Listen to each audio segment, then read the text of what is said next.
Tractor lava guys দেখতে পাচ্ছ আমাদের গাড়ি এখন কাদার ভিতরে ফেসে গেছে।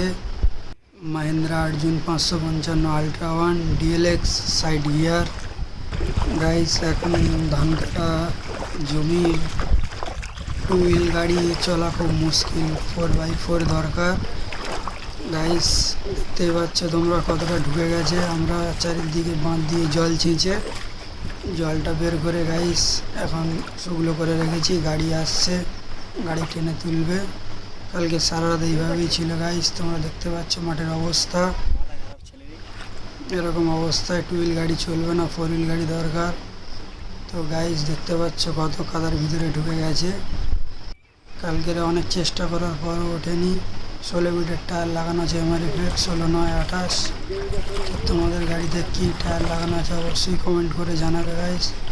সাবস্ক্রাইব করতে ভুলবেন না, লাইক করে দেবেন, শেয়ার করে দেবেন আপনার বন্ধুদের সাথে।